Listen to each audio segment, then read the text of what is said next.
दोस्तों, जब हमारी बाहरी कार्य की सक्रियता बढ़ती है, यानी कि हम अधिकतर समय बाहर ही रहते हैं, जॉब यानी ड्यूटी पर जाते हैं, ऐसी स्थिति में हम बालों का ठीक से ध्यान नहीं रख पाते हैं। कई बार हमने स्नान करते हैं और तुरंत ही हमें कहीं बाहर निकलना हो जाता है, कहीं जॉब पर जाना हो जाता है। हम अपने गीले बालों में ही निकल जाते हैं, गीले बालों को बांध देते हैं और निकल जाते हैं, और संध्या तक वो बाल वैसे ही बंधे रहें। संध्या को जब हम खोलते हैं तो वो बाल देखते हैं कि अभी तक गीले बाल ही हैं। बालों को बांध दिया तो वो फिर सूख नहीं पाते हैं। ऐसी स्थितियां बनती हैं। कई बार आहार की ध्यान नहीं रख पाते हैं, कई बार योग अभ्यास ठीक से नहीं हो पाता है, यात्राओं में होते हैं, अपने जॉब ड्यूटी में होते हैं, और कई बार हमारे नींद पूरी नहीं होती है। इन सभी कारणों के कारण जो हमारे बाल है वो गिरने शुरू हो जाते हैं, हेयर फॉल होना शुरू हो जाता है। और हेयर फॉल इतना हो जाता है कि जब आप कंघी करते हैं तो भर जाता है। इतने अधिक बाल गिरने शुरू हो जाते हैं। जब आप देखते हैं तो आप पाते हैं बाल बहुत ज़्यादा बीच में से स्पेस आने शुरू हो गए हैं, ऊपर से स्काल्फ दिखनी शुरू हो गई है। जब इतना ज़्यादा हेयर फॉल होता है तो हमें लगता है कि इस बात को हमें गंभीरता से लेनी चाहिए। तो आज हम इस वीडियो में यही जानेंगे कि कौन सी एक विशेष तेल लगानी है और कौन सा वो कुछ नियम है जिसे हम पालन करके अपने बाल को मजबूत और घना बना सकते हैं, झड़ने से रोक सकते हैं। तो अगर आप आज की इस बताए गए मार्गदर्शन को पालन करते हैं तो आपकी जो बाल गिरने की समस्या है, बाल कमजोर हो जाना, रूखे हो जाना, जड़ें कमजोर हो जाना, इस तरीके के सारे समस्याएं निश्चित रूप से समाप्त हो जाएगी। लेकिन आपको समझना होगा, इन सारी चीज़ों का ही प्रयोग करना होगा। यहाँ पर हम 3 पॉइंट की बात करेंगे। पहला नंबर है बालों का रख रखाव, हेयर केयर। दूसरे पॉइंट में हम आहार के विषय में बात करेंगे। तीसरे पॉइंट में हम तेल बताएंगे आपको कि कौन सा तेल आपको प्रयोग करना है।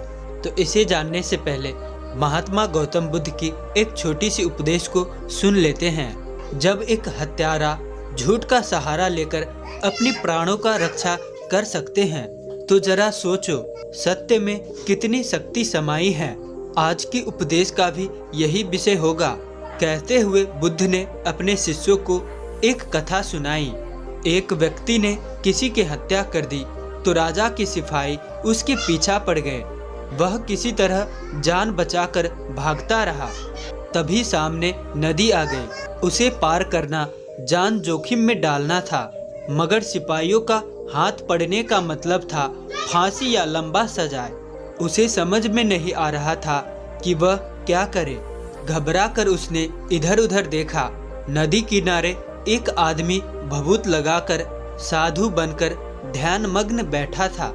उसने सोचा क्यों न ध्यान में ऐसे ही बैठ जाए।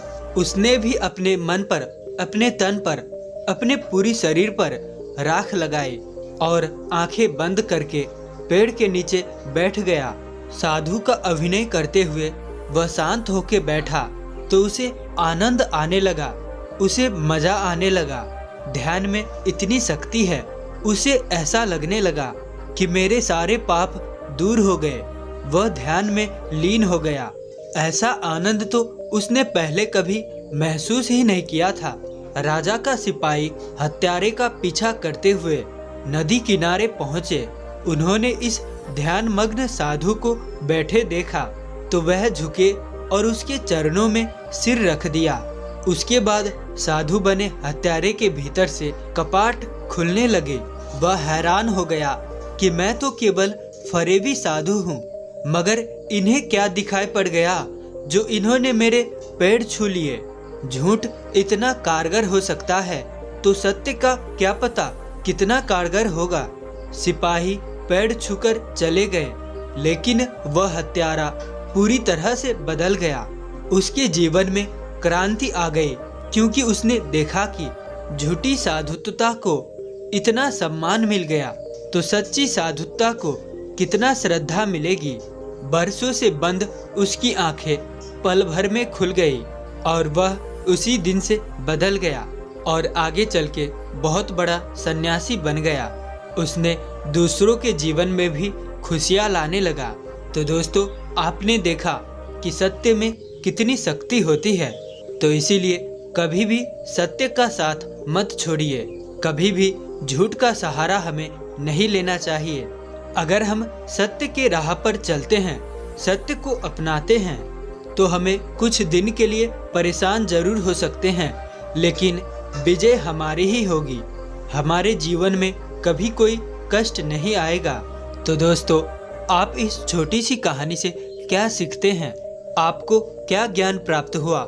क्या आपको लगता है आपके आसपास, आपके जानने वालों में कोई ऐसा है जिनके पास ये वीडियो पहुंचनी चाहिए? तो दोस्तों, उन तक इस वीडियो को जरूर साझा करिए, उनके भी जीवन में खुशियाँ लाइए। और साथ ही वीडियो को लाइक करना, और चैनल पर नए हैं तो चैनल को सब्सक्राइब कर देना। तो चलिए अब हम जानते हैं स्वास्थ्य से संबंधी जानकारी, जो आज बहुत महत्वपूर्ण है। बाल हमको झड़ने से कैसे रोकना है, बाल में वो कौन सी चीज लगाना है, और बाल को कैसे रेख देख करना है। तो चलिए हम समझते हैं पहले पॉइंट को। तो शुरू करते हैं, बालों का ध्यान कैसे रखना है। जो चीज हमने सबसे पहले की, वो हमने ये किया कि जो बाल हम पहले बड़े रखते थे, उन बालों को हमने छोटा करवाया, यानी कि उनको हमने कटवाया। तो आप समझे, जो हेयर शार्प होती है, यानी कि ऊपर के जो हेयर होते हैं, आपको जो वो हेयर फॉलिकल्स होते हैं और जो बालों की जड़ें होती है, उनका आपस में कोई विशेष प्रभाव नहीं होता। ताकि आप बाल कटवा देंगे तो आपके हेयर फॉलिकल्स अच्छे होने शुरू हो जाएंगे, या फिर आपके बाल गिरने बंद हो जाएंगे। ऐसा आप ना समझे, लेकिन कई तरीके से इसका फायदा होता है। पहला फायदा है कि जब आप बालों को बड़ा रखते हैं, आप कंघी करते हैं, उनको सुखाते हैं, तो ऐसी स्थिति में बाल ज़्यादा खिंचते हैं और बाल ज़्यादा गिरने शुरू हो जाते हैं। दूसरी बात यह है कि अगर आप बालों को बिल्कुल ही छोटा रखते हैं या फिर शेविंग करते हैं, बालों को बिल्कुल हटा देते हैं, तो आपको ये लाभ मिलता है कि आपके बाल ठीक प्रकार से विजिबल रहता है, जिससे वहाँ पर आप ठीक प्रकार से मसाज करना, रख रखाव आपके लिए वो काफ़ी आसान हो जाता है। एक प्रभाव ये लाभ मिलता है कि आप जब बड़े बाल रखते हैं, जो बाल गिरते हैं, झड़ते हैं, वो आपको ज़्यादा दिखाई देते हैं। यानी कि भले ही 10 बाल 20 बाल गिरे हैं, अगर वो छोटे हैं तो पता नहीं चलेगा, बड़े हैं तो वो ऐसा दिखेगा कि बहुत सारे बाल झड़ गए हैं। इससे आपको बालों के प्रति एक ट्रेस बनता है। आपका बाल ज़्यादा झड़ रहा है, आपको चिंतन होती है। तो अगर आपके बाल बहुत ज़्यादा झड़ रहे हैं, तो ऐसी स्थिति में आप अगर छोटे बाल कर लेते हैं या फिर बिल्कुल ही हटा देते हैं, यानी शेविंग कर लेते हैं, तो ये कई तरीकों से अच्छा हो जाता है। तो पहला ये किया कि बाल छोटे कर लिए, तो आप भी बिल्कुल कर सकते हैं। अगर आपके बाल ज़्यादा गिर रहे हैं तो बालों को छोटा करवा ले। शेविंग करा सकते हैं, बिल्कुल हटा सकते हैं तो वो कराए, अन्यथा जितना छोटा हो सकता है उतना छोटा आप बालों को करवा सकते हैं। दूसरे पॉइंट, आपको ये समझना है कि आपको बालों में मसाज करनी है, और ये इतना ज़रूरी हो जाता है कि अगर आप इसकी तरफ ध्यान नहीं देते हैं तो जो 50% अधिक लाभ आपको मिल सकते थे, आपको नहीं मिलेंगे। लाभ आधे हो जाएंगे। इतना उपयोगी आप इसे समझे। आप समझे कि मसाज का सबसे अच्छा समय क्या रहेगा आपके लिए। आप सोने से पहले, जब सोने जाते हैं उससे पहले मसाज कर लेते हैं, रात भर उसे तेल लगाकर छोड़ देते हैं और सुबह सर को धो लेते हैं, तो ये सबसे अच्छा समय है। क्योंकि आप सुबह मसाज करते हैं तो तेल ज़्यादा लगा हुआ अनुभव होगा। कई लोगों को वो पसंद नहीं होता है। साथ ही साथ गंदगी ज़्यादा बैठेगी सर में, वो भी ठीक नहीं है। तो रात्रि में तेल को लगाना और सुबह धो लेना सर को, ये अच्छा रहता है। इस प्रकार से आप प्रयोग कर सकते हैं। साथ ही साथ मसाज आपको कैसे करनी है। तो जब आप मसाज करते हैं तो ब्लड का सर्कुलेशन आपके बालों में बढ़ना शुरू हो जाते हैं। तो इसके लिए कैसे करना है, जो ब्लड वेसल्स आपके बालों की तरफ रक्त को लेकर जाते हैं वो आपकी गर्दन से ही तो होकर जाती है। तो अगर आप अपने गर्दन के ऊपर भी थोड़ी मसाज कर लेते हैं तो ये आपके लिए बहुत अच्छा है। सामान्यतया आप देखेंगे कि ऊपर ऊपर तेल की मालिश किया जाता है। आपको लगभग 2-3 मिनट तक एक ही स्थान पर मसाज करते रहना चाहिए। ऐसा नहीं कि बस थोड़ी देर तक यहाँ पे किया, थोड़ी देर तक यहाँ इधर उधर किए, हमने 2-3 मिनट में काम निपटा दिया।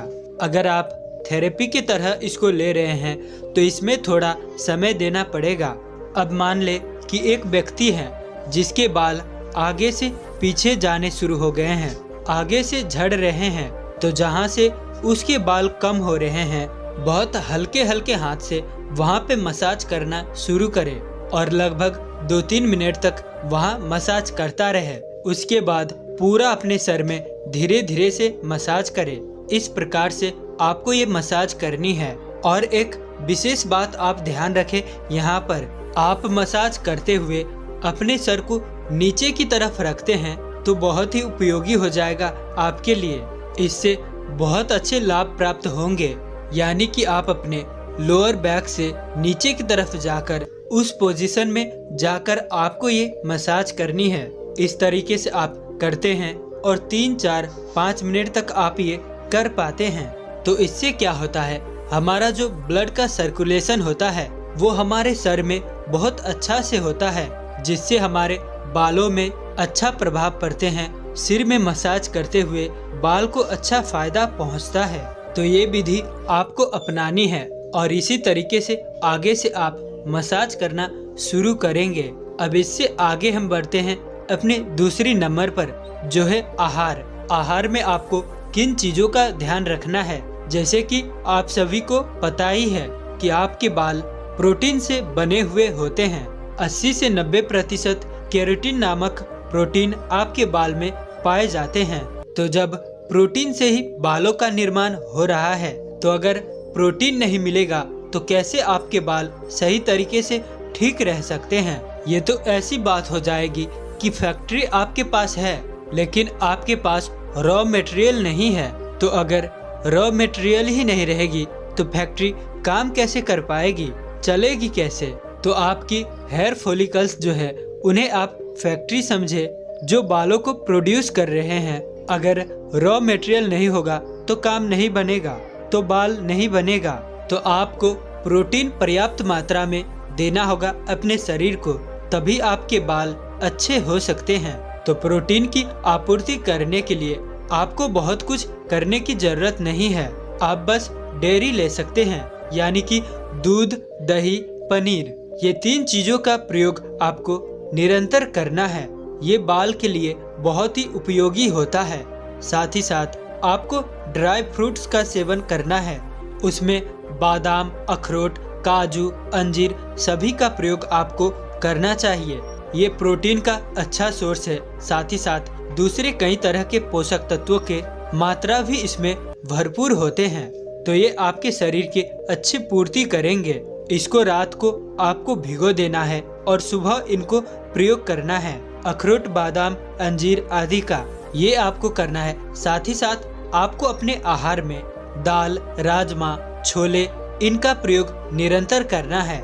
इससे भी आपके शरीर में प्रोटीन की जो मात्रा है वो पूर्ति होनी शुरू हो जाएगी। साथ ही साथ सोया चंक्स जो होता है उनको आपको प्रयोग करना है।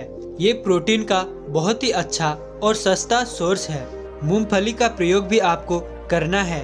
तो ये सारी चीजें हैं आपके पास जिनका प्रयोग आप नियमित रूप से करते हैं तो आपकी शरीर में प्रोटीन की कमी नहीं पड़ेगी और आपके बाल धीरे धीरे अच्छे होने लगेंगे, मजबूत होने लगेंगे।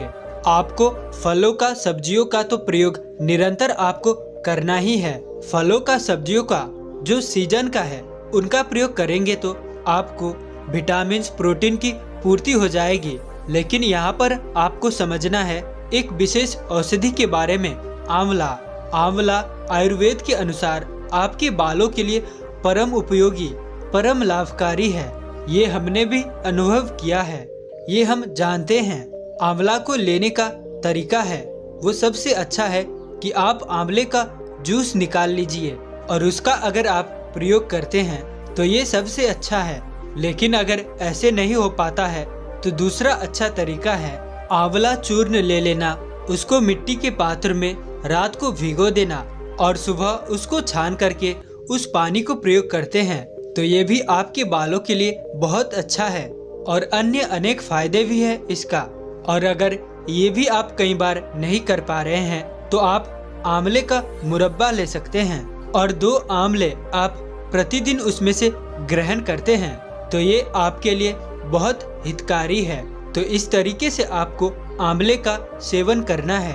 अब इससे आगे बढ़ते हैं और समझते हैं कि कौन सा वो तेल है जिसका प्रयोग हम करते हैं और अच्छे लाभ मिलता है। बिल्कुल सीधा तरीका है, इसमें आपको कोई परिश्रम नहीं करना है। देखिए, आपको नारियल का शुद्ध तेल लेना है और उस नारियल के तेल में आपको भृंगराज डालना है। कैसे डालना है आप ये समझे कि 100 ग्राम नारियल का तेल ले लिया, उसको आपको एक पात्र में डाल लेना है और उसको हल्की आंच में, धीमा आंच में खौलने देना है।